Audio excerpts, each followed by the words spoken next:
Hi, and welcome to another episode of Hot Takes with me, the Silver Fox. Now, I have done, surprisingly over the last couple of days, quite a few videos about alcohol. Obviously, we had Alex Cole Hamilton turning up looking decidedly well refreshed, shall we say, trying to vote in Holyrood. We've had the revelation of Nicola Sturgeon's huge wine bill.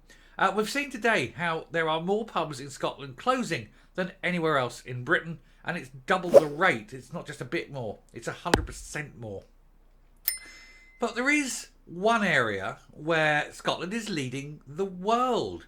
It's an area of a particular brand of alcohol that Scotland is doing absolutely brilliant at. Indeed, record sales.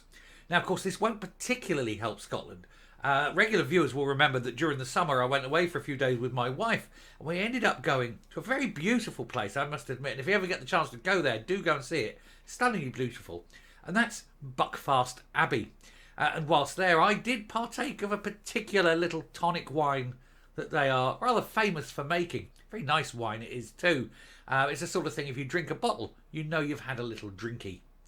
Well, it is the sales of Buckfast. They're going absolutely through the roof. So while it is something Scotland can be proud of, being a world leader in the trend of drinking this fine tonic wine, of course all the profits are going down to the abbey and the monks. You wonder what they can spend it on. Anyway, we'll take a look at this and see what's going on. Here goes. Now, I say it's going to the monks only indirectly. They own the licence for it and they license it out. And there is actually a limited company that makes it because the monks can't produce it in the kind of numbers they need for international sales. But yeah, they're still doing quite nicely out of it, aren't they? And which is why, if you do go there, it's an absolutely stunningly beautiful abbey. So do take the time if you get the chance. Anyway, enough for the monks now. Benedictines they are. They do wander around, and they're not a silent order. They will talk to you. Anyway, Buckfast bucks the trend as sales of Wreck the Hoose Juice soar in 2022, despite the SNP minimum pricing. They're trying to price stuff like this out of the water, but it isn't going to work. And when you have partaken of this particular refreshment, shall we say, it is absolutely stunningly good stuff. But I can see why youths particularly drink a lot of it. It does really hit the target very quickly. It's the sort of thing, a couple of glasses and you're like, oh yeah, you've had a drink, Anyway, J. Chandler and Company Buckfast Limited, which makes the infamous tonic wine, saw the value of its sales outside of Europe double. But directors are predicting tougher times in the future. But make hay while the sun shines, of course. And of course, when you're making wine, you need a lot of sunshine, don't you? Sales of Buckfast tonic wine grew last year, with the company that makes it doubling the value of its sales outside of Europe, according to papers lodged with Companies House. J. Chandler and Company Buckfast Limited sold nearly £50 million worth of the fortified wine in the financial year of 2022-23. That represents an increase of over 3% from 2021-22, at a time when other brands with footholds in the Scottish market, like Tunnocks, announced a big profit drop. Haven't quite gone into losses yet, but their profit margin at Tunnocks has gone down. Come on, guys, we don't want to lose this.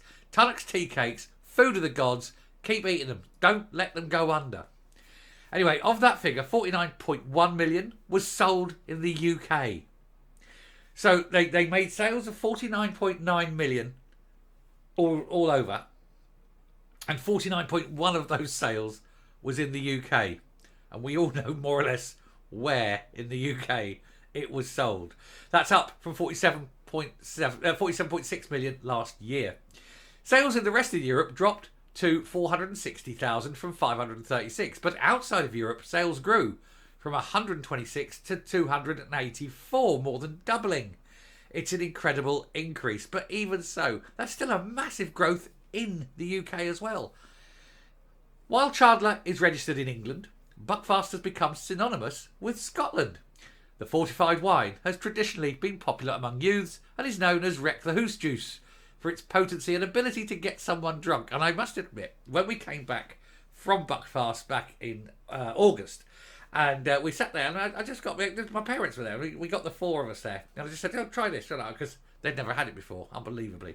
So anyway, I've had it before, and I do like it. My wife had never had it before. She's Scottish. Who knew?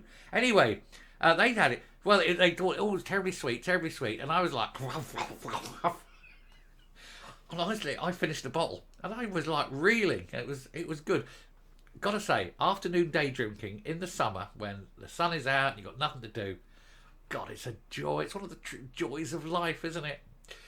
Anyway, the SNP-run Scottish Government has sought to tackle problem drinking with minimum unit pricing of alcohol. So what they're doing there is punishing everyone who doesn't have a problem with drinking because some do, rather than tackling the problem drinkers. Talk about tarring everyone with the same brush and just being too lazy to sort out a specific problem. However, the latest increase and the importance for the Scottish market for Buckfast suggests it is not impacting on the drink's popularity.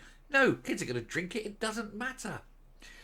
It was originally made by the monks at Buckfast Abbey in Devon, but it's now made under a licence granted by the Abbey, so the Abbey are still getting their cut, thank you very much. As well as central Scotland, it is also popular in Northern Ireland, and that's how I started drinking it, you know. Being a good Belfast boy, you know, cut yourself on. Anyway, the increase in sales helped J. Chandler record a profit of 4.6 million and pay shareholders a dividend of over 1 million. The company had 22.4 million in the bank on March 31st, up from 19 million at the start of the financial year. So, ka-ching, making a lot of money from a very good and delicious product. Just like Buckfast's infamous bottle, J. Chandler is going green, with the company cutting its carbon output by 22%. Who cares? Despite the healthy accounts, the company is predicting tougher times ahead. The director said, "We believe the outlook for 2023-24 will be challenging due to an unprecedented duty rises and continuing inflationary cost pressures, continuing with high pressures on high household disposable incomes. I don't think that's going to bother the drunken youths of Glasgow anytime soon. They'll be sitting there and stealing the stuff. Who knows? Who cares?" Anyway, Buckfast is based on a recipe from France, and it still uses many of the same ingredients now as it did then when it was first created in the 1890s. Is it only that old? Only 130 years old? I always thought it was kind of medieval or something. I just imagined people like Cadfael making this stuff. Didn't realise it was relatively modern. Ironically, given its present day image, it was initially marketed as a tonic with the slogan, 3 small glasses a day for good health and lively blood. A far cry from its unofficial slogan in parts of Scotland, Buckfast, get you fucked fast. And I think we all know that that is absolutely the truth. The UK bottle is a green bottle. It has an alcohol content of 15%. The drink is also known for a high caffeine content. Now, the thing is, you drink that and you get drunk. But all that caffeine means you're a wide awake drunk. And if there's anything worse than a wide awake drunk, gore. At least what they should put is put a sleeping draft in it so you get drunk and fall asleep. That'd be okay. But anyway, there we go. Massive increase in sales for Buckfast. Well done, Scotland. Keeping it up. Like to see. Winners at last. Coming up.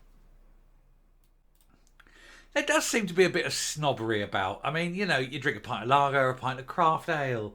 You know, you can have a pint of cider. You can have a very expensive bottle of wine. You can have some Buckfast. You can drink Mother's Ruin straight from a baby's bottle.